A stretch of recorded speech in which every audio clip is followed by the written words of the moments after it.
Hello students, स्वागत है आपका हमारे channel virtual classes 2.0। Hope you all are doing well.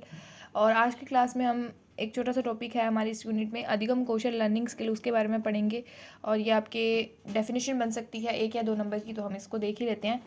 सबसे पहले हम देखते हैं इसकी डेफिनेशन। अधिगम कौशल क्या है? अधिगम या सीखना एक प्रकार का कौशल है, एक स्किल है। अधिगम जो है, ऐसे नहीं है कि आप अपने आप ही सीख जाएंगे, प्रैक्टिस है इसमें आपकी।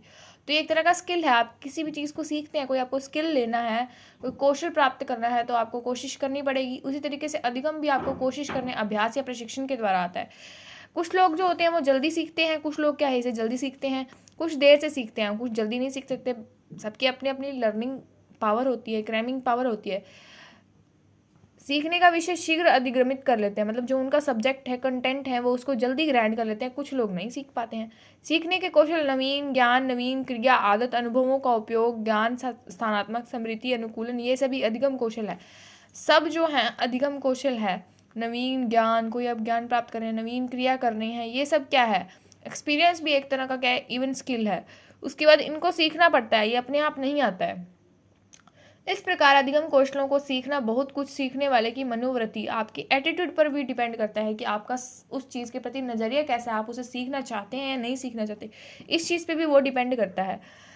अब इसके मीनिंग पढ़ते हैं कि सीखने के कौशल में नवीन ज्ञान, नवीन क्रिया, आदत, अनुभवों का उपयोग, ज्ञान में स्थानांतरण, समृद्धि तथा अनुकूलन सभी अधिगम कौशल है। जो हमने पढ़ा है इनका भी बराबर योगदान होता है। ये चीज़ ये बताना चाह रहे हैं, ये इसका मीनिंग है मेन। तो चलिए अब हम पढ़ते हैं हमारे नेक्स्ट टॉपिक की और जो कि आपका मोस्ट इम्पॉर्टेंट टॉपिक है, और ये ज़्यादातर पेपर में आता ही है, जो है अधिगम अंतरण या स्थानांतरण। तो अधिगम अंतरण या स्थानांतरण, जैसे कि नाम से स्पष्ट हो रहा है कि इसमें स्थानांतरण वर्ड यूज़ किया गया, मतलब कहीं की चीज़ का कहीं कहीं यूज़ करना। जब कोई बालक या व्यक्ति जो है अपने जीवन में उन्हीं व्यवहारों को सीखता है जिन्हें भविष्य में कहीं काम में लेना है। आप उन्हीं व्यवहारों को सीखते हैं जो आपको भविष्य में कहीं काम आ रहे हैं। ये कह रहा है कि बालक जो है उन्हीं चीज़ों को सीखेगा जो उसे फ्यूचर में कहीं ना कहीं काम आए। ऐसा नहीं कि जो काम नहीं आ रही वो उसको भी सीख लेगा। अर्थात सीखे गए व्यवहार को व्यक्ति निश्चित रूप से किसी दूसरी परिस्थिति में क्या है वो उपयोग में लाता ही लाता है। उसे कोई दूसरी कंडीशन उसके सामने आएगी तो पहले वाला जो है, हमने जो अनुभव लिया है, एक्सपीरियंस लिया, उसको हम क्या है दूसरी कंडीशन में, दूसरी परिस्थिति में यूज़ करेंगे ही। इसे ही अधिगम का अंतरण कहते हैं या स्थानांतरण कहते हैं। अब हम पढ़ते हैं किसी भी व्यक्ति के द्वारा किसी भी व्यवहार को सीखना, कोई भी व्यवहार उसे सीखना और फिर उसे दूसरी परिस्थिति में उपयोग में लाना। कि उसे दूसरी परिस्थिति, आपने पहले उसे सीखा, फिर आप दूसरी परिस्थिति में उसे प्रयोग में लाएंगे। इसे ही क्या कहते हैं? अधिगम अंतरण होता है या कहते हैं। एक बालक जब पहली बार किसी विद्यालय में पढ़ने के लिए जाता है, पहली बार कोई जो स्टूडेंट है या बालक है, बच्चा है, वो क्या विद्यालय में गया तो वह भाषा का ज्ञान प्राप्त करता है। तो वह कौन सा ज्ञान प्राप्त करेगा? भाषा का ज्ञान प्राप्त करेगा।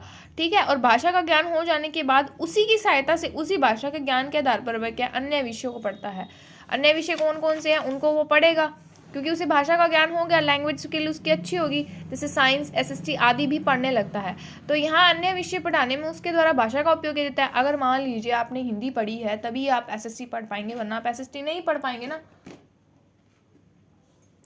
अर्थात अर्थात भाषा के अधिगम का क्या हो रहा है? अंतरण हो रहा है, उसका यूज हो रहा है ना। अब हम इसके कुछ डेफिनेशन पढ़ते हैं। कोल्सनिक के अनुसार पहली परिस्थिति में प्राप्त ज्ञान, अभियोगिता या कौशल का दूसरी परिस्थिति में आप उपयोग कर रहे हैं, वही अधिगम अंतरण है। यही तो हमने देखा, जो पहली परिस्थिति में ज्ञान है, अभियोगिता एबिलिटी है, वो कौशल है, स्किल है, उसको यूज करना दूसरी परिस्थिति में क्या है? अधिगम का अंतरण। पीटरसन के अकॉर्डिंग अधिगम अंतरण से अभिप्राय अनुभवों का नवीन परिस्थितियों में विनियोग, विनियोग मतलब यूज करना।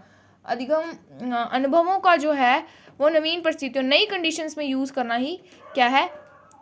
अधिगम अंतरण है। अंडरवुड के अनुसार क्या है? अंडरवुड नीचे की ओर जाना, नीचे अंडर, अब याद रखिए इन्हें, अंडरवुड, अंडरवुड मतलब प्रभाव पड़ना, वर्तमान क्रिया पर पड़ने वाला पूर्व अनुभवों का प्रभाव ही। अंडरवुड मतलब प्रभाव, वुड अंडर, अंडर याद रखिए इसे। तो पहले वाला प्रभाव, वर्तमान क्रिया पर पड़ने वाला पूर्व अनुभवों का प्रभाव ही क्या है? अधिगम अंतरण है। सिम्पसन एंड प्लेयर के अनुसार क्या है? नवीन कार्यों को करते समय पुराने अनुभवों को जो प्रभाव आता है, नवीन आप कोई नया काम कर रहे हैं उसमें पुराने अनुभव का जो प्रभाव आ रहा है वही क्या है? अधिगम। तो ये हमने कुछ डेफिनेशंस पढ़ लिए हैं इनकी, और उसके बाद हम इनके सिद्धांत पढ़ेंगे। अधिगम अंतरण के क्या क्या सिद्धांत हैं? समरूप तत्व सिद्धांत, ये मेनली किसने दिया? समरूप तत्व सिद्धांत जो है थॉर्नडाइक, रूगर और सोरेनसन ने मेनली जो दिया वो ये थॉर्नडाइक ने दिया। इस सिद्धांत के अनुसार जो है पहली व दूसरी परिस्थिति में यदि तत्व जो है समान प्रकार के हैं तो अधिगम का अंतरण जो है वो समान अधिक मात्रा में और समान मात्रा में होगा। जैसे हिंदी का ज्ञान प्राप्त करने के बाद ही आप संस्कृत का ज्ञान प्राप्त करते हैं तो क्या है, दोनों भाषाओं की वर्णमाला जो क्या है काफ़ी समानता है। दोनों भाषाओं की वर्णमाला में बहुत ज़्यादा समानता होने के कारण आपको जो है ज्ञान जो है अधिगम का अंतरण जो है वो बहुत अधिकतम होगा। सामान्यीकरण का सिद्धांत जो है वो किसने दिया है? चार्ल्स जूडवे, क्रो एंड क्रो ने। इस सिद्धांत के अनुसार एक व्यक्ति जिस कार्य को नियमित रूप से करता है उस कार्य से संबंधित व्यवहार उसका सामान्य हो जाता है। वो उस कार्य को करता ही रहेगा तो वो उसके प्रति क्या हो जाएगा? सामान्य हो जाएगा। इसलिए वह उस कार्य को कहीं भी और किसी भी परिस्थिति में आसानी से कर सकता है। इसलिए वो उस कार्य को कहीं भी और किसी भी परिस्थिति में आसानी से कर सकता है। लेकिन जो व्यवहार जो उसका है वो सामान्य नहीं है उसे करना मुश्किल होता है। जैसे एक शिक्षक जो है नियमित रूप से 25 बालकों की कक्षा में पढ़ाता है तो उसे 25 बालकों को पढ़ाना तो ईजी लगता है, लेकिन अगर उसे 25 बालकों को पढ़ाने के लिए कहीं भी भेजा जाए तो वो आसानी से पढ़ा लेगा। लेकिन अगर उसे अचानक से ज़्यादा बच्चों की क्लास दे दी जाए, मान लीजिए 100 या 200 बच्चों की क्लास दे दी जाए, तो उसे पढ़ाना जो है वो बहुत हार्ड लगेगा। उसके बाद है द्विकारक अधिगम सिद्धांत। ये तो हमने आप बुद्धि का सिद्धांत पढ़ेंगे तब भी काम आएगा। द्विकारक अधिगम सिद्धांत जो है ये स्पीयरमैन ने दिया। ये स्पीयरमैन के बुद्धि सिद्धांत पर आधारित है। मैंने बोला था ना कि ये बुद्धि सिद्धांत पर आधारित है। तो इसके अनुसार हमारी बुद्धि का एस कारक जो है विशिष्ट कारक किसी भी व्यवहार को सीखने में मदद करता है, किसी भी व्यवहार की लर्निंग में मदद करता है। क्या हमारा जो है एस कारक विशिष्ट कारक। और सीखे हुए व्यवहार को जब दूसरी परिस्थिति में प्रयोग में लाना होता है, सीखे हुए व्यवहार को हम जो हमारी जो नई कंडीशन है उसमें जब यूज कर रहे हैं तो उसके लिए जी कारक मतलब सामान्य कारक जो है वो महत्वपूर्ण है। अर्थात अधिगम अंतरण में द्वि कारक दोनों ही कारक मतलब जो है वो उपयोगी होते हैं। अब है समग्रता का अधिगम अंतरण सिद्धांत। जो सूझ का सिद्धांत है ये उसी से रिलेटेड है। ये किसने दिया? वोल्फगैंग कोहलर ने। इस सिद्धांत के अनुसार जब व्यक्ति में कोई समग्र पूर्ण ज्ञान होता है तो उसके आधार पर उस व्यक्ति में सूझ पैदा होती है। मतलब समस्या या समग्र पूर्ण ज्ञान है तभी आपके अंदर क्या पैदा होगी? सूझ पैदा होगी। ये किसने कहा था? कोहलर ने। तो यहाँ से हमें ये सिद्धांत याद हो जाएगा, जिससे वह व्यक्ति नवीन परिस्थिति में अपने ज्ञान का प्रयोग करेगा। जो नई कंडीशन उसके सामने आई है वो उसके अंदर क्या है? अपनी जो पुराना ज्ञान है, अपने सूझ है, उसका प्रयोग करेगा। जैसे तब तक कोई समस्या समग्र रूप में नहीं होती तो उसका समाधान नहीं होता। मैंने पहले भी बोला था सूझ के सिद्धांत पढ़ाते वक्त कि जब तक हमारे पास कोई समस्या जो है वो समग्र रूप में नहीं है तो आपके पास सूझ भी नहीं पैदा होगा, उसका समाधान भी नहीं आएगा। ठीक है, उसका समाधान प्राप्त करना क्या होता है? मुश्किल होता है। लेकिन यदि समस्या समग्र रूप में है तो सूझ पैदा हो जाएगी, इजीली वो है जो समाधान हो जाएगा उसका और वह समाधान प्राप्त कर लेगा। अमूल्यों के अभिज्ञान का सिद्धांत क्या दिया? किसने दिया हमें? वागले देते हैं। इस सिद्धांत के अनुसार केवल आदर्श गुणों का ही अंतरण होता है। केवल जो आदर्श गुण है जो हमारे सामने है उसका ही अंतरण होता है। एक व्यक्ति की तरह प्राप्त कोई भी ज्ञान अथवा व्यवहार में जो व्यवहार आदर्श रूप में होता है, जो व्यवहार आदर्श रूप में है उसी का ही अंतरण होगा, अथवा विशिष्ट होता है का ही अंतरण होता है। जैसे कि एक विद्यालय में गणित के अध्यापक से बच्चे जो है वो गणित पढ़ना ही पसंद करेंगे क्योंकि वो उनके सामने क्या है? एक आदर्श मूल्य है। अब हम अधिगम अंतरण के प्रकार पढ़ेंगे। ये सबसे ज़्यादा मोस्ट इंपॉर्टेंट पार्ट है इसका। अधिगम अंतरण के प्रकार जो है सकारात्मक, धनात्मक। ये कहते हैं कि जब पहली परिस्थिति में प्राप्त ज्ञान अथवा व्यवहार जब दूसरी परिस्थिति में ज्ञान प्राप्ति का सहयोग करे। जो पहली कंडीशन में हमें ज्ञान प्राप्त हुआ है, अनुभव प्राप्त हुआ है, अगर वो आपकी दूसरी कंडीशन में भी यूज हो रहा है तो वो क्या? सकारात्मक है। या धनात्मक, क्योंकि वो आपकी मदद कर रहा है। जैसे साइकिल चलाने के बाद मोटरसाइकिल चलाना, साइकिल चलाने के बाद अगर आप मोटरसाइकिल चला सकते हैं तो क्या है? वो धनात्मक प्रकार का है। ऋणात्मक क्या है? इसका उल्टा होगा। जब पहली परिस्थिति का व्यवहार दूसरी परिस्थिति में किसी नवीन ज्ञान को प्राप्त करने में बाधा उत्पन्न करे। वो तो सहायता कर रहा था लेकिन ये बाधा या रुकावट उत्पन्न करेगा तो ये नकारात्मक अंतरण होगा या मतलब कि ऋणात्मक होगा। जैसे एक कंप्यूटर ऑपरेटर को काम करने के लिए अचानक नया कीबोर्ड दे दीजिए, वो उसके साथ कंफर्टेबल है। अगर आप उसको नया कीबोर्ड देंगे तो वो उसके साथ कंफर्टेबल नहीं होगा, वो उसके अंदर बाधा उत्पन्न करेगा। तो वो क्या है? ऋणात्मक या नकारात्मक। अब हम पढ़ेंगे शून्य अधिगम। शून्य से तो नाम से स्पष्ट हो रहा है कि ना कोई बाधा उत्पन्न करेगा ना ही मदद करेगा। जब पहली परिस्थिति के ज्ञान व व्यवहार का प्रभाव दूसरी परिस्थिति में सीखने दौरान कोई प्रभाव नहीं छोड़े, ना तो वो मदद करे ना उस पर नेगेटिव इफेक्ट डाले ना ही बाधा दे। मतलब तो जैसे रहीम दास के दोहे को याद करने के लिए कबीर का दोहा याद करते समय कोई प्रभाव नहीं है, दोनों अलग अलग चीज़ है। तो उसको याद करना और उसको याद करना, उससे इन दोनों का कोई रिलेटिबिलिटी नहीं है।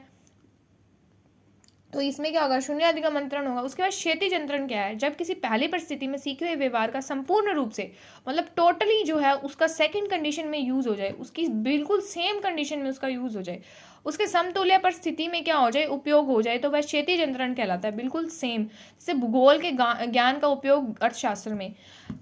इसका एक एग्जांपल ये भी देख सकते हैं। मान लीजिए आपने जो है वो इक्वेशन सॉल्व करनी देखी, ग्राफ बनाना सीखा और आप उसी ज्ञान का उपयोग साइंस में कर रहे हैं ग्राफ बनाने के लिए, तो क्या है, उस चीज़ का आपने पूरा उपयोग साइंस में कर लिया उसी समतुल्य परिस्थिति में, तो ये क्या होगा, क्षैतिज अंतरण। लंबवत अंतरण क्या है, जब पहली परिस्थिति में प्राप्त ज्ञान क्रमबद्ध तरीके से आगे के स्तरों पर उपयोगी होता है। मतलब कि आप सीक्वेंस वाइज जो है पहली परिस्थिति में प्राप्त ज्ञान का उपयोग दूसरी परिस्थिति में कर रहे हैं, तो वह लंबवत अंतरण कहलाता है।